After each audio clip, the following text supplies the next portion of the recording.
Leo's insights are presented to challenge, inform, and encourage you in your quest to break free from school-based approaches to education. Building upon a foundation of unschooling, we sincerely hope these insights help you to consider how education can be truly unlimited. Although ministry is very rewarding when seeing people healed from what ails them, it is also painful as we tend to suffer with those who are suffering. We see a lot of pain every year during our facilitation travels.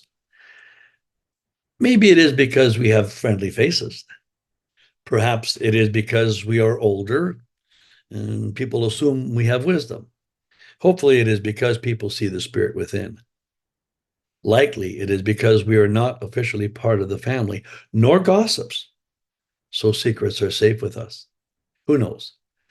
But Faye and I seem to be sounding boards for parents in need of sharing family issues, and we have heard plenty of them. Do not misunderstand what we are saying. We are not complaining.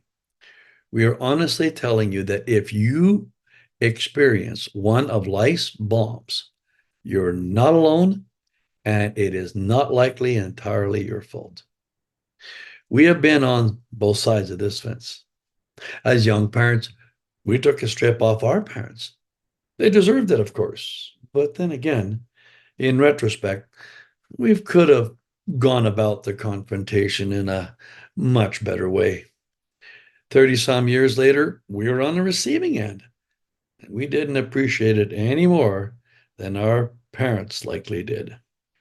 What we refer to as the bomb is actually part of our humanity. It is targeted at our basic need to be loved and appreciated, which means it leaves us all vulnerable. There is nothing more painful than to be rejected or abandoned by those we love the most. This is especially so when it involves parents, children, or spouse. The closer the relationship, the greater the potential for pain. Considering God will never, ever, ever turn his back on us, we see nothing but darkness and evil when loved ones bomb us, and anger when others do as well. We want to lash out, make someone pay for our pain, anything to try to reduce the level of discomfort we are experiencing. But it is probably best to do nothing, at least immediately after the bomb has been detonated. You do not know what precipitated this most unwelcome action, but it is probably a good guess the problem originates with the individual dropping the bomb. When we bombed our parents, we were experiencing some major financial challenges. I was jobless and we were sleepless with young children. When our children bombed us, they were dealing with their own issues, and the only common denominator in their unique situation was Faye and I. You could say our parents and us were actually hit by shrapnel, but it felt like bombs. This does not make being bombed any easier to accept, but it may prevent us from reacting badly. Extending the consideration that the bomber may be experiencing some difficult situations in their life should also help us to extend a bit of grace when we are badly treated by strangers, like the grumpy servant or the unpleasant colleague or taciturn policeman. Could it be they're having a tough time in their lives and simply passing their discomfort to you? This may not be a bomb, but it could be a cry for help. Every family will have the opportunity to deal with bombs.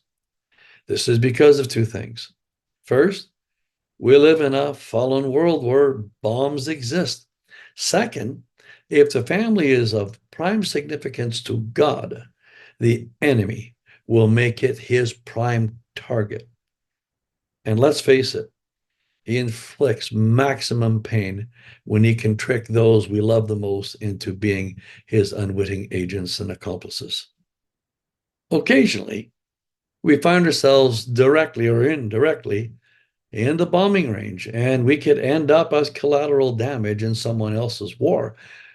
While it is best to avoid such situations, we may find ourselves involved as protectors of the innocent. Child abuse comes to mind.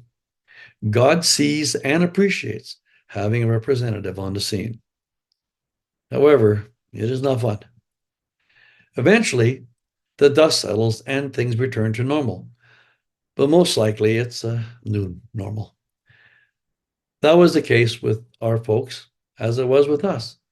We took the unfortunate incidents to reevaluate how things needed to change, usually in fairly small ways, so we could stay clear of the tripwires that detonated the bomb. We only want to share this with you so you understand that if you are experiencing the pain of rejection, abandonment, or death, you're not alone. Jesus' last words were, "Why have you forsaken me?" He knows what you're going through. Faye and I have had to endure our share of pain. Every year we witness and or hear others' painful stories, which often beg the question, why? To which there sometimes simply is no answer. While we may not understand why bad things happen, we need to reconcile with our situation so we can carry on with the life we have been given. We do this by making sure those people whom God has put in our lives are encouraged through us. This will help to make the pain go away. And remember, there is one who stays closer than a brother, even when others have forgotten just how valuable we truly are. You're not alone. We trust you were blessed by today's presentation.